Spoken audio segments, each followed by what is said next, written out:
제가 준비한 이번 주제는 토지거래 허가제 과연 언제 이제 폐지될까? 뭐 이제 뭐 말들이 좀 꽤 있죠. 그래서 뭐 국회에서도 얘기가 오고 가고 있는데 폐지를 지금 해야 된다. 안 그러면 좀 시기상조다. 이렇게 좀 나눠서 한번 얘기를 제가 좀 질문을 드려볼게요. 우리 김태준 대표님은 지금 폐지해야 된다. 토지 허가제는 지금은 저는 폐지해야 된다라고 생각합니다. 실질적으로 이제 부동산 경기가 좀 상승장에서 네. 우리가 규제를 위한 목적으로 우리 토지거래 허가제를 시행했는데 지금 이것 때문에 부동산의 시장에 조금 발목을 잡히고 있다는 느낌도 많이 들기 때문에 지금은 완전 이런 부분들도 좀 폐지해야 되지 않나라는 생각을 가지고 있습니다. 우리 신 대표님은 저도 당연히 토지거래 허가제는 폐지해야 된다고 생각하는 쪽입니다. 실제적으로 토지거래 허가제라는 것 자체는 부동산 가격이 급등하는 시기에만 이렇게 토지거래 허가제를 실시를 하는데 강남 일부라든가 아니면은 뭐 재건축이라든가 이런 지역을 빼놓고는 가격이 급등하는 시장도 아닌데 토지거래 허가제를 계속해서 유지할 필요는 없다고 봅니다. 그렇기 때문에 폐지하는 게 맞다고 보는 겁니다. 황 대표님은 어떻게 생각하십니까? 저도 마찬가지입니다. 저는 이 토지 거래 허가 제한이라는 것 자체가 제한이잖아요. 그러니까 거래하기가 굉장히 힘든 환경을 만들어 준 거. 근데 그러면 취득세, 보유세, 양도세, 재건축 뭐 다양한 어떤 이슈들이 기다리고 있는데 지금 가장 중요한 건 거래가 좀 활성화돼야, 그죠? 세수도 거치는 건데 거래 자체가 안 되는 어떤 이런 악 조건들이 너무 많은 거예요. 그래서 지금 같은 시대에는 좀 탄력적으로 풀 수 있는 건 확 풀어서 시장에 좀 활기가 생기게끔 해줘야 되는 게 어찌 보면 탈출구 아닌가. 지금 급한 마음에 막 이런 것들을 무슨 난리 나는 것처럼 막 급등하는 것처럼 막 해가지고 어디를 딱딱 잡아대니까 그런 것들이 문재인 정부에서도 사실 풍선 효과로 발생됐던 거거든. 투기과열지구 해놓고 또 투기 지역 해놓고 하니까 안 잡힌 애들이 막, 그죠? 하남 뛰는 거 보셨죠? 강남 누르니까 뛰는 것처럼. 예, 이런 그 환경이 없어지려면 빨리 좀 불편한 것들은 폐지하는 게 맞다. 뭐 이런 생각이 듭니다. 그러면 뭐 이제 토지거래 허가제 자체가 뭐 약간 뭐 이중적으로 규제를 하는 부분도 좀 있지 않나 이렇게 좀 보여져요. 그래서 좀 너무 과한 규제다.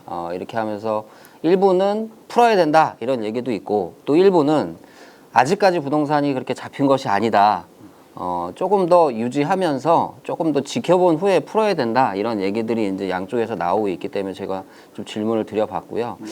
뭐 이제 나머지 뭐 여러 가지들 지금 부동산 정책들이 뭐 아무래도 조금 아직까지는 좀 제한 정책이 좀 많잖아요. 그래서 우리 전문가분들이 앞으로 좀 풀어야 될 것들 혹시 있으면 뭐 어느 것들을 좀 먼저 풀어야 부동산이 좀 다시 조금 활기를 띠겠다라고 하는 것들이 혹시 있으신 분 계십니까? 지금 상황에서 뭐 내년도 계획안들을 보면 양도세 중과에 대한 부분은 아직까지 계획이 없습니다. 양도세 중과가 내년 5월 달까지가 한시적으로 이제 활용을 하는 거잖아요. 근데 이제 그 이후에 대한 대책들이 아직까지 나와 있지 않는데 양도세 중과에 대한 부분들도 이제는 조금은 완화를 해야 되는 거 아닌가. 그래야지 실질적으로 우리가 부동산을 서울 지역 같은 경우는 거주 목적의 실거주 목적의 부동산보다 투자 목적의 부동산이 훨씬 더 많이 소유하고 있기 때문에 이 부동산이 거래량이 늘어나기 위해서는 양도세 중과에 대한 부분이 조금은 완화가 돼야지 많이 또 해소되지 않을까. 특히 뭐 다세대 주택이라든지 서민들 주택이라고 할 수 있는 서민들이 들어가야 되는 주택들은 또 우리가 주택 임대 사업자라는 이런 혜택 때문에 적용 때문에 또 많이 묶여 있는 주택들이 많이 있습니다. 팔지 못하고 그러면 내년도까지 매도를 할 수 없는 분들은 양도세 중과 부분이 또 적용되기 때문에 거래량이 또 없어지기 또 생길 수 있거든요. 그래서 양도세 중과 부분이 좀 없어져야 되지 않을까 생각합니다. 뭐 다른 전문가분 양도세 중과도 좋긴 한데요. 지금 현재 부동산 시장이 가장 큰 문제는 저는 거래가 없다는 겁니다. 거래가 안 된다는 것 자체는 사고 파는 사람들이 없다는 얘기거든요. 거래를 활성화시키는 게 맞기 때문에요. 가장 급한 거는 이 거래가 활성화하기 위해서는 이 취득세가 먼저 풀려야 되지 않나, 취득세 중과라든가 이 부분이 풀려야 되지 않나 싶어요. 그래서 거래를 활성화해야지 부동산 시장도 조금은 활성화되지 않을까 싶어요. 그래서 지금 저는 급한 거는 취득세 완화. 너는 어디다 얘기해야 되나? 취득세. 저기다 보고 얘기하시면 돼요. 그래서 아니, 그분들이 도대체, 그분들이 취득세 볼지는 완화는- 몰라. 그분들이 볼지는 모르겠는데 여기다 취득세 대고 얘기를 완화가 하세요. 빠른 시간에 될 것처럼 보이더니 아직까지 안 되고 있죠. 이게 이제 작년 12월 달에 말이 나왔잖아요. 그래 취득세 완화해주겠다 말이 나왔는데 이게 실행된다고 했는데 지금이 벌써 8월 달인데 아직도 실행이 안 되고 있어요. 나중에 소급 적용한다고 했는데 소급 적용이 될지 안 될지도 어찌됐든 간에 의문인 거고 지금은 제가 생각하는 건 그럽니다. 다른 걸 다 떠나서 거래가 활성화돼야 되는 게 우선이다. 네. 제가 그냥 정리를 한마디로 해볼게요.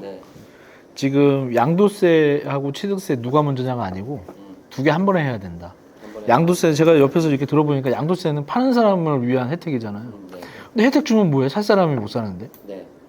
그죠? 그러니까 살 사람도 편해야 되고 팔 사람도 편해야 되니까 취득세나 양도세는 풀어야 되는 게 그 기본 답인 것 같고요. 그 다음에 이제 이런 현상이 오게 된 게 국가에서 시장의 개입을 엄청나게 한 거잖아요. 막 임대차 3법도 막 그냥 도장 꽝꽝 찍어버리고 주택임대사업자도 했다가 막 없애버리고 이런 어떤 개입들이 자꾸 이상하게 들어오다 보니까 꼬이는 거거든요. 그래서 과감하게 우리 지난 시간에도 얘기했었지만 그런 세금뿐만이 아니라 지금 좀 이렇게 움직이지 않고 있는 제도들을 확실하게 개선하고 빨리 처리를 해야 된다. 그러려면은 우리 거기 여의도에 계신 우리 선배님들이 뭐 일단 뭐 취득세라든지 뭐 양도세 여러 가지 세금 문제 지금 현재 있는 규제 정책 자체가 조금 너무 많은 것도 사실입니다. 뭐 일반적으로 관심이 없으신 분들은 이렇게 많은 정책이 있었나 할 정도로 굉장히 많은 정책들의 규제들이 이렇게 존재하고 있기 때문에 사실 조금 외부적으로 봤을 때는 좀 뭐 너무 많은 제도 때문에 뭐 사실은 민주주의 국가에서 시장 경제를 활용해서 자유롭게 이렇게 놔둬야 되는데 너무 규제 때문에 좀 막히는 것도 꽤 있지 않나. 그래서 좀 규제들은 뭐 이렇게 나오더라도 조금 더 이렇게 좀 일관적인 방향과 좀 정확하게 좀 실험을 하고 그런 규제들이 좀 앞으로도 좀 잘 보완돼서 나오기를 좀 기대를 하고요. 오늘 뭐 여러 가지 얘기들 해주셨는데 공통적인 얘기는 규제는 좀 풀어야 된다 이런 얘기들을 좀 해주셨고요. 뭐 일부 이제 다른 시청자분들 이제 아무래도 주택 구입을 하지 않으셨던 분들은 더 규제를 더 심하게 해서 주택값이 더 떨어져야 되는 거 아니냐 이렇게도 생각하시는 분들이 있기 때문에 뭐 그거는 이제 시장에 맡겨야 되는 부분이 아닌가 저는 좀 그렇게 생각을 하고요. 뭐 규제 부분들은 앞으로도 이제 뭐 계속 얘기가 나오겠죠. 저희 얘기하면서 그런 부분들은 또 계속해서 얘기해드리도록 하겠습니다.